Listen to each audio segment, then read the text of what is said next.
Morning, everyone. Happy Saturday to you. Welcome back to the channel. Jesse talks all things TDCJ and military. I'm your host, Jesse. Today, we're going to do a little combination of story time and what would you have done had you had been me. I was thinking about what to do for the next topic, and I want to go back in time here. So, travel back in time with me to 2013. All right. Rookie CO3 Carter, going through the OJT process. We're in week 2 at this point, and I'm doing my shift tours. You did a day shift tour in SEG, a night shift tour. You did a day shift general population, affectionately known as Gen Pop. Did a day shift and a night shift with that. All right. This was a Thursday evening. I'm working night shift. 12-hour shifts start at 6:30 in the evening. It ends at 6:30 in the morning. Long ass shifts at that unit. All right.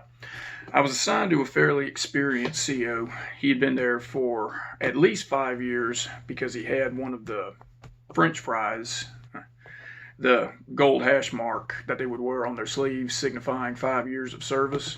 I don't know if that's still a thing anymore. Somebody could comment down below. I'd really like to hear if that's still a thing. When you saw a CO with 1, 2, 3, 4, 5, gold stripes, French fries on their arm, you knew that they had put some time in there. So this was at least a 5-year veteran there. We're working 8 building. 8 building was probably the worst place in styles that you could get assigned to. All right. Buildings 3 and 4, when you walked in those, you first went in, there was a desk. There was a CO sitting there. That was the control boss. That boss's job was to control offender movement coming in and out. When they left out of the pods, they were supposed to check that they had their travel cards and they were going where they were supposed to go. It was just an open desk. When you go inside 8 building, that desk is surrounded by a chain link fence, corrugated metal up top. Up top, it's wrapped around with concertina razor wire, and hanging up on the top are the riot hoods, shields, black stab vests, and all other kinds of rigmarole. That desk boss is in there wearing a stab vest. 8 building could be metaphorically described as a wasteland scattered with marauders who would just as soon murder anything that they see for absolute no reason.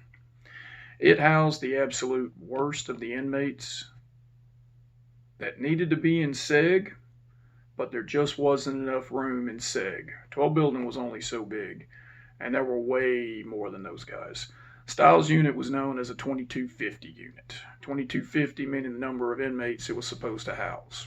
At the time I worked there, it was close to 3,000. They had dorms built years after the facility had been built to control the overflow of inmates. There were just way too many of them.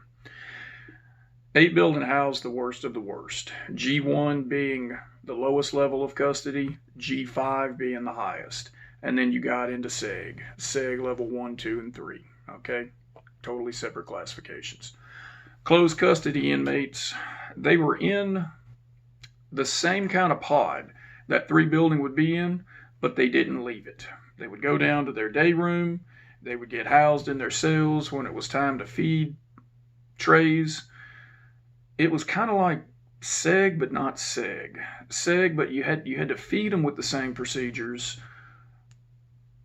They didn't leave to go to a chow hall, but they were still able to get out, roam, and move around. They didn't go out to their day room, okay?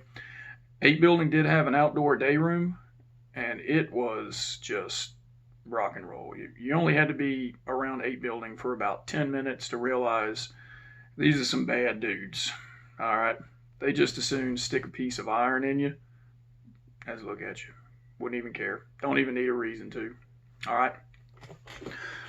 So we're working 8 building closed custody. The job of the night shift was to pass out inmate mail, and in the summer times, pass out ice cold water. It would get so hot in those buildings. I've already done a video about how the heat wave hit Texas and how bad the buildings could get, and there has been numerous upon numerous lawsuits about inmates being overheated and dying from the heat, yada yada. This was in August, and it was god awful hot that night. Oh, just there were fans in there, but all they did was move around the hot air. You'd stand up to that fan, and it felt like standing next to a hair dryer. Just hot air blowing. All right. So we go in the pod. We went to the chow hall. We got this big rolling cart, and it had a huge garbage can full of ice water. And we had 2 clear plastic pitchers. All right. So we roll this thing over into the closed custody area. We walk in. It's pretty quiet in there. I'm like, okay. So far, 8 building ain't all that bad. Cool. Closed custody, they didn't get any mail. I don't know if they just didn't have anybody to write them or if they were on some kind of restriction. They were allowed to receive legal mail, but on this night, we didn't have any mail to pass out. So all we were going to do was pour water, thinking, shit, yeah, we got it made tonight, man. Speaking of water, pause for hydration.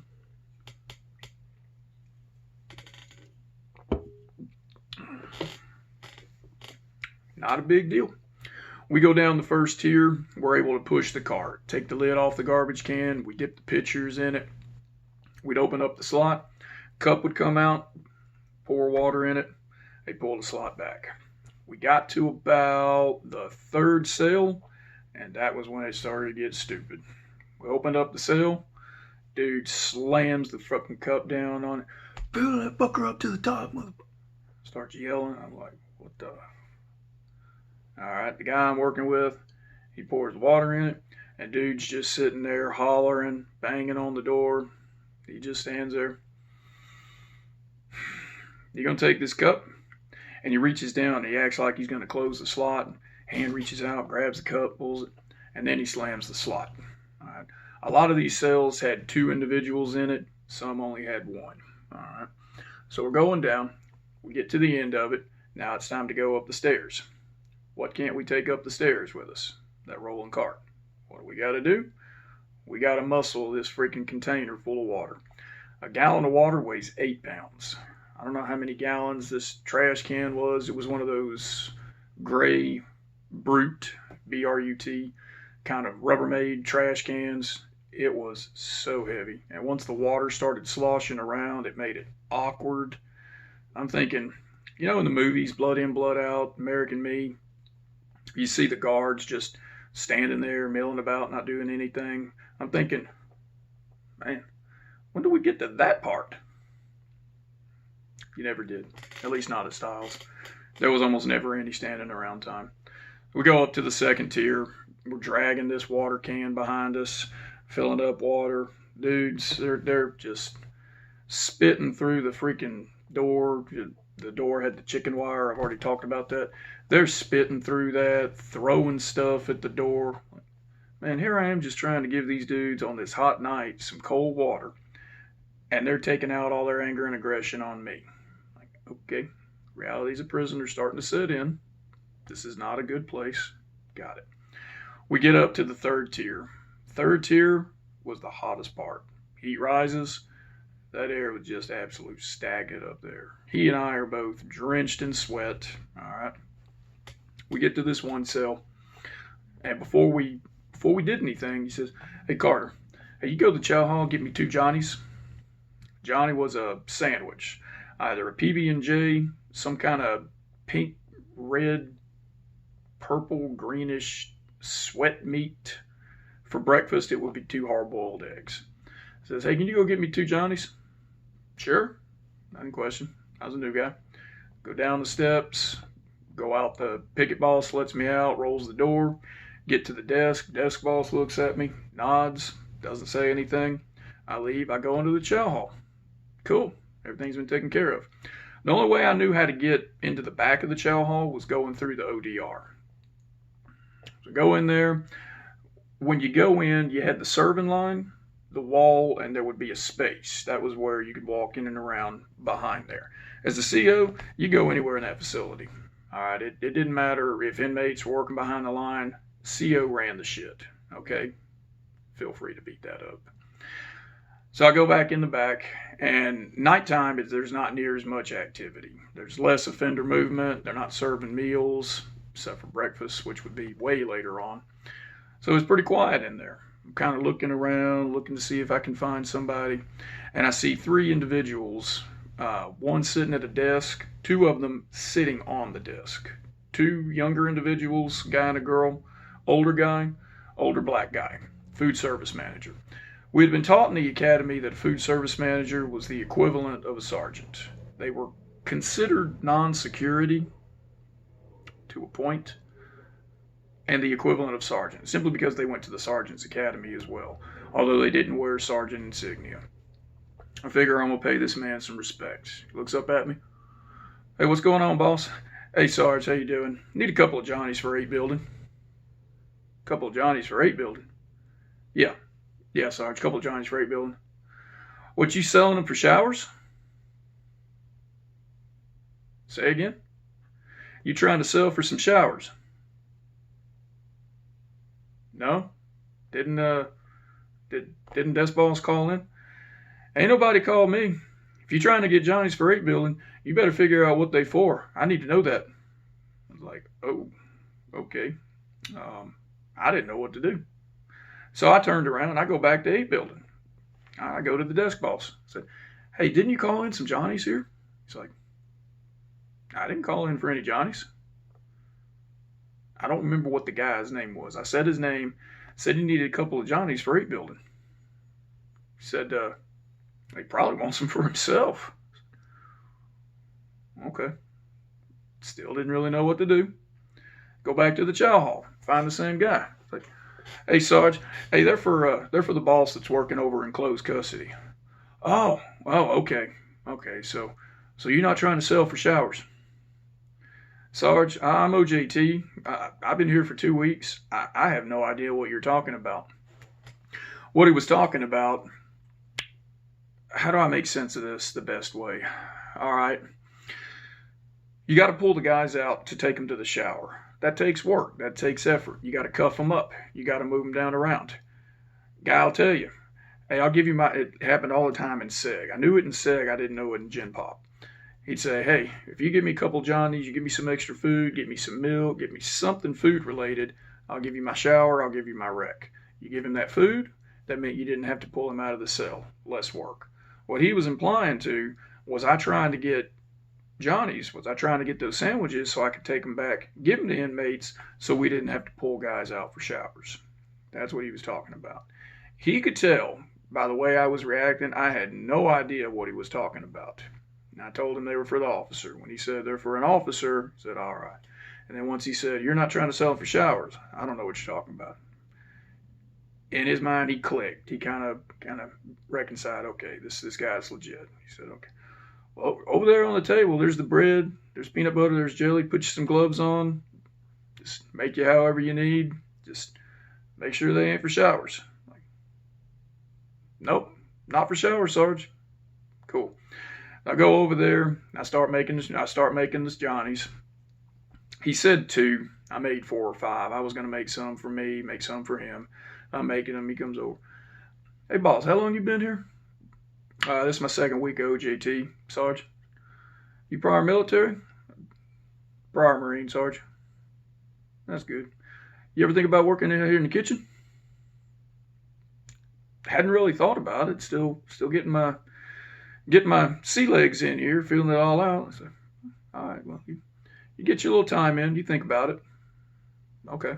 Never thought about working food service. He was just, I guess, just passing the time with me. Made the sandwiches, put them in the sacks, went back to 8 building, come in. He had already finished serving the water while I was running around like a chicken with my head cut off trying to get these damn sandwiches. He left the water container upstairs and was just sitting down below in one of the stainless steel chairs in the day room area. Dude, what took so long? I was like, man, he asked me, was I trying to sell them for showers? I didn't know they were for you. But they're not for me. If I'd have told you what they were for, they wouldn't have given to you. I knew you wouldn't have known that. What had happened, that cell that we had stopped at, that guy had got here earlier in the day. He got here just as they were serving dinner, so he had missed out on food. He came in on transport. He hadn't eaten since the day before. All right. He had made a deal with him to get some food. I don't know what the officer I was working with was going to get back in return, but he wanted to get this guy some food. Probably trying to build up a good rapport with him, so if there was some problems, he wasn't going to have any problems with the guy later on. All right. So we go back up the tier, pop the slot. He gives him his 2 Johnnies. We go down below. He eats one, I eat one. We brought the water container down with us. We wrestled that thing. By that time, it wasn't near as heavy. It was still pretty full, not quite halfway. We brought it down. We sat down, ate our Johnnies, drank some water from it. It wasn't all that bad. Everyone had kind of calmed down by that point. There were some jeers and yells. Hey, boss man, hey, where's my Johnny? Hey, motherfucker, go get me Johnny. He just looked at him like, man, don't even acknowledge that. Ignore that noise. Spent the night making security rounds. Didn't have any problems the rest of the time. So it's not really a whole lot to the what would you have done. You know, would you have made extra sandwiches? He was going to let me make as many as I wanted from there. Would you have wanted to, change over and try to work over in food service? Would working in there have changed? I already wanted to work segregation. I knew that at that point. Would you have wanted to change your mind and work in a gin pop? Working in an 8 building, that's where you cut your teeth. That's where you learn to be a CO. That's where you learn how to interact with inmates. The officers that steadily worked 8 building warriors. They may as well have had an insignia sewn somewhere on the uniform identifying them. Just like we wore that stab vest in SEG, 8 building warriors wore stab vest in their areas. And mad shout out to those guys. I was not cut out for 8 building. The ones that could do it, shout out to you. Folks, I hope you've enjoyed this video. Have a good rest of your weekend. I'll see you guys next week. Carter's out.